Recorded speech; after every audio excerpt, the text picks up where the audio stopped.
Hello everyone and welcome to my channel. Today I'm sharing a layout with you that I'm making for the Paper Issues design team for one of their challenges called Free File. So I went into their shop and I downloaded this free cut file. It's called Floral Wreath.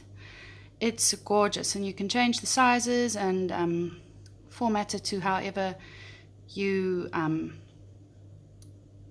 want to use it on your layout. So the collection I'm using today is the brand new Doodlebug Hello collection. It's beautiful. It's got gorgeous colors. It's got lots of florals, which is right down my alley. It's got butterflies and it is gorgeous randomness. That's how I can explain it.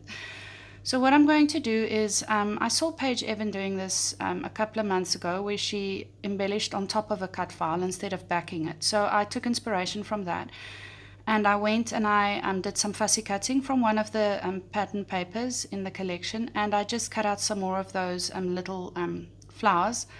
I did go through the odds and ends die cut pack and I did take some of those florals out as well. You'll see what I'm going to do with the die cuts. I cut off the little white border around the die cut, just so that all the embellishments look uniform, as the little bits that I did cut out from the sheet or the pattern paper that I fussy cut there doesn't have the little white border, so I just wanted them all to look uniform. Yeah, I fold up the little petals just to give some extra dimension to the sheet, to the layout, and that so that you could also see the cut file underneath all the little flowers there. The photo I'm going to be using is of our house that we are staying in now.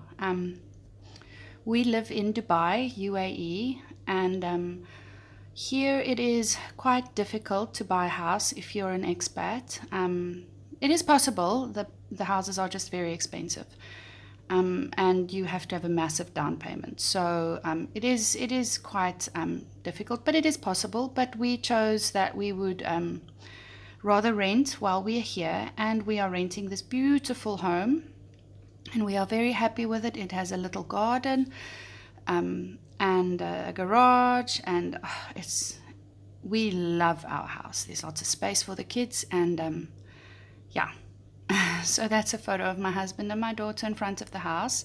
It was taken about 2 or 3 days before we moved in. So yes, so I thought I would scrap the photo of our little house. Well, our nice house that we are staying in right now. So it's a cookie cutter house, and there's, I don't know, probably 100 or 150 of them in where we're staying right now, but it's beautiful. I just love my house.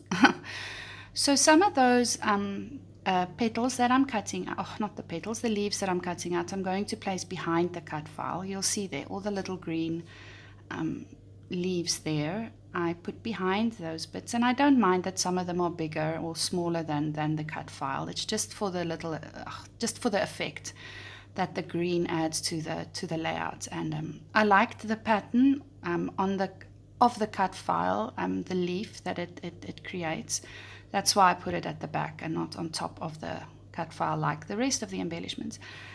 Those little twigs with the leaves on is also from that pattern paper with the flowers on, and I decided I will just randomly put them behind or scatter them about the twigs of the cut file. So I wanted something on the background, but I didn't want to use one of the pattern papers in the collection. They are very busy and bright. They're beautiful, but I wanted something more subdued. And I thought of doing this technique where you take your little ink dauber and you just rub some ink onto the page. Now what I wanted to create here is the look of a sky and clouds, because as you see behind my photo, there's actually some clouds in the photo. The background of my photo, yes, there's some clouds in the photo with a little bit of blue sky, and I just wanted to mimic some of that. The blue is not quite the right blue. You'll see in the collection there's a tealish blue color and then a dark blue color, and this blue that I'm using on the background. It's not quite the right blue, but it still goes. I think it's because the collection is so colorful and there's so many colors on the page that it's sort of, you know, it's okay to not have the exact right shade of blue that matches in the collection. And I keep on bringing the cut file back just to see if it's working and if I like where I'm placing the clouds and where I'm adding more ink to make it darker and that. So you'll see there that I've finished now with my background, and I'm going to start placing the all my little embellishments on the page, and some of those the bigger flowers on the cut file I will be popping up on pop dots, and some of them I'll just be sticking down with my glue. And I can't remember the lady's name, but in the last video I asked if somebody had some tips for me on how to on what glue to use in my fine liner bottle, as I can't find the glue here in Dubai that everybody else uses in their fine liner bottle. And I just watered down the glue that I have a little bit, just with some water, and it works perfectly. So I don't know why I didn't think of it myself. I mean, it's the most basic thing, but it worked, and now I can use my fine line bottle and I can save money on adhesive and all that, and it's great. So thank you to you for that advice. Okay, so I had stuck down my cut file, and then I remembered my photo needs to go in, or needs to tuck in behind my cut file. So I had to tear it up a little bit. Nothing tore. I just lifted it up and slid my photo and my little and its tissue paper backing there into the top side of the floral wreath.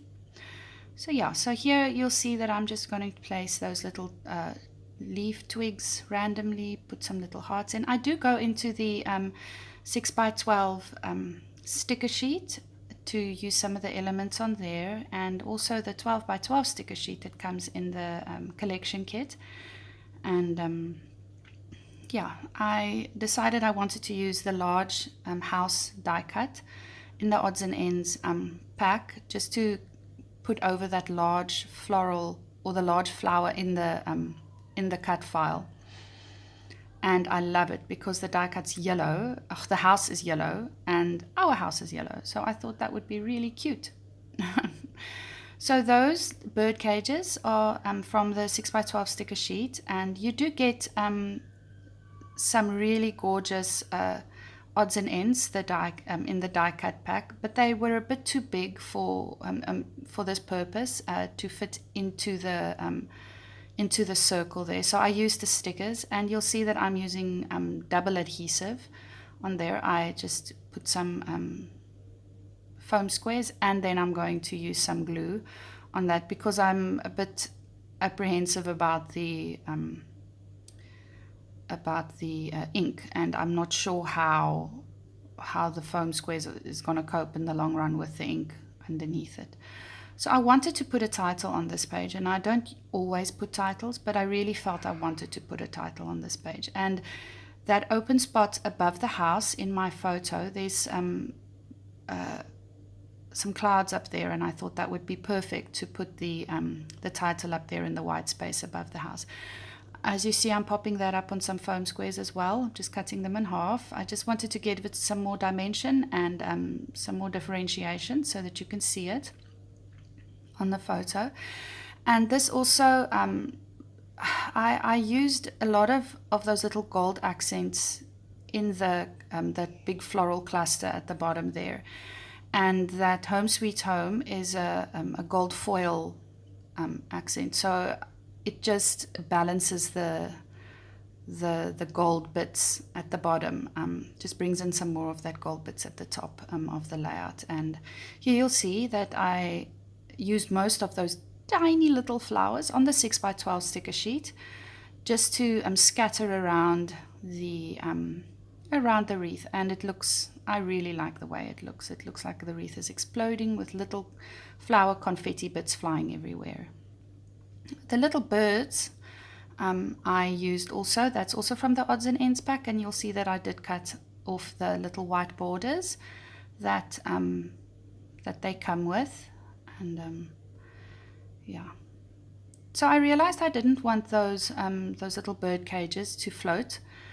I wanted them to hang from the wreath. So this is a border strip from the 12 by 12 sticker sheet that comes in the collection pack, and I'm just going to make like a little chain, and it's sweet because it's a white border strip with little gold foil dots on it, so it really looks quite sweet. And first I wanted to use the bows, but then I thought, no, I don't have bows anywhere else in the layout, and they're a bit heavy, they're a bit big, and it's going to, yeah. So I just used some of those little flowers that I fussy cut out, and I'm just going to stick them at the top there so that it looks like the flowers are holding the little bits together at the top there. I felt the layout was a bit open around the edges, so I decided that I wanted to frame my layout. Now I usually do doodling with this, just to give it a border or something that keeps it all together, but there's no doodling anywhere else on the layout, and I didn't want to introduce black. So I went into all the papers, the pattern papers, and I pulled them all out, and I sort of placed it on top and checked to see which one would work the best. And I didn't want to use a solid blue color because the blue that I used on the background is not the same blue as the rest of the blue in the kit. So I needed something more colorful. And when I turned that paper around, that with the dark blue background and the florals or the flowers on top, that was just perfect. However, I was saving that to fussy cut the flowers out. But then I thought I could just gut the paper, and yeah, so now I can use that as a border, and I've got enough left to fussy cut. So I cut off about 1 centimeter off each side of my layout, on each side of it, and the border is about 2 inches and 2.5 inches or 2.25 inches thick. I can't remember. So I did stick it down with some of my adhesive in my fine liner bottle. I'm so glad I can say that, because I wanted to ruffle up the edges, to distress the edges, and I thought if I use my 8TG, I'm not going to get the same effect. So here you'll see I'm ripping up the edges a bit. I did wait for my the adhesive to dry before I did this. So yeah, so just to give it some more interest and some more dimension. There you go. Stapled that bit, that top right hand corner there, and there you go. That's my layout. If you like what you see, please like and subscribe, and I'll see you again soon. Bye.